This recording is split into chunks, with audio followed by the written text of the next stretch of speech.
Today, we're going to be diving into, in my opinion, the coolest book in the Bible. This book is the book of Revelation, which speaks about the end times. We're jumping right into Revelation 12, and the title of this is The Woman and the Dragon. Now, keep in mind that in the book of Revelation, when John is seeing these things, he's seeing it in a vision, which means everything he sees doesn't have to be taken literally. Some of it's going to be symbolic.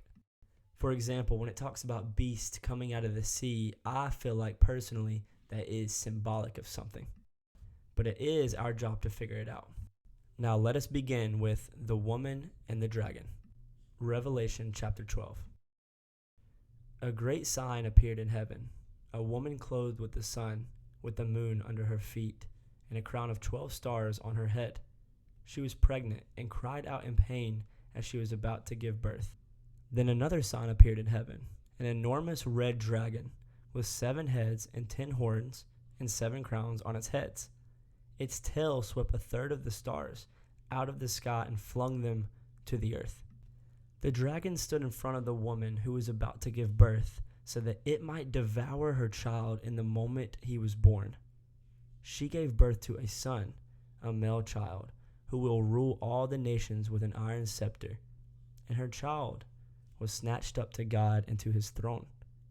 The woman fled into the wilderness to a place prepared for her by God, where she might be taken care of for 1,260 days. So if anybody's lost right now, basically this woman is clothed with the sun and the moon under her feet, and she's pregnant with a child. And this child is a male who's going to rule all the nations. He seems to be like a very important figure. And out of nowhere, this dragon comes up, and it's ready to kill this child the second it's born. In my opinion, this child is Jesus, and the dragon is Satan. Because who else other than Jesus would rule all the nations? And who else other than Satan would want to devour a child? And to prove this is Satan, Revelation chapter 12:4, its tail swept a third of the stars out of the sky and flung them to the earth. Now when it says a third of the stars, this is a third of the angels that were kicked out of heaven for following sin. But let us continue with Revelation 12:7. Then war broke out in heaven. Michael and his angels fought against the dragon, and the dragon and his angels fought back. But he was not strong enough, and they lost their place in heaven.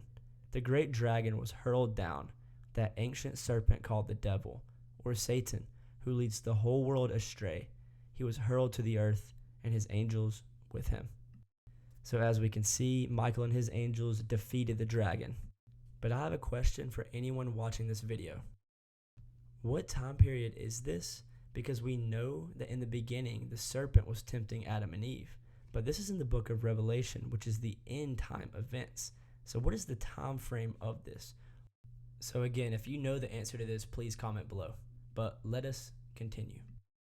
Then I heard a loud voice in heaven say, "Now have come the salvation and the power and the kingdom of our God and the authority of his Messiah. For the accuser of our brothers and sisters, he accuses them before our God day and night, has been hurled down. They triumphed over him by the blood of the Lamb and by the word of their testimony. They did not love their lives so much as to shrink from death. Therefore rejoice, you heavens, and you who dwell in them.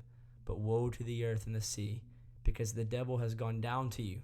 He is filled with fury, because he knows that his time is short."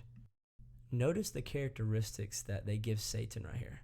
It says, for the accuser of our brothers and sisters, who accuses them before God day and night.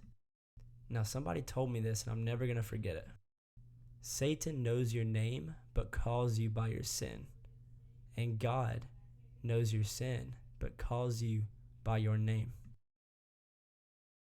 I'm just reiterating the fact that God loves you and that Satan hates you and constantly accuses you day and night before God. But anyways, let's continue.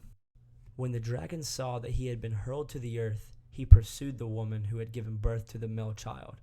The woman was given the 2 wings of a great eagle, so that she might fly to the place prepared for her in the wilderness, where she would be taken care of for a time, times, and half a time, out of the serpent's reach. Then from his mouth the serpent spewed water like a river to overtake the woman and sweep her away with the torrent. But the earth helped the woman by opening its mouth and swallowing the river that the dragon had spewed out of its mouth.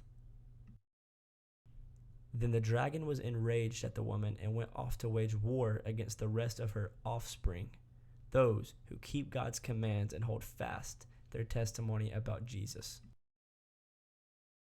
So who is the offspring of God, or Jesus? It clearly says, those who keep God's commands and hold fast their testimony about Jesus. When you do this, you are literally part of the family of God.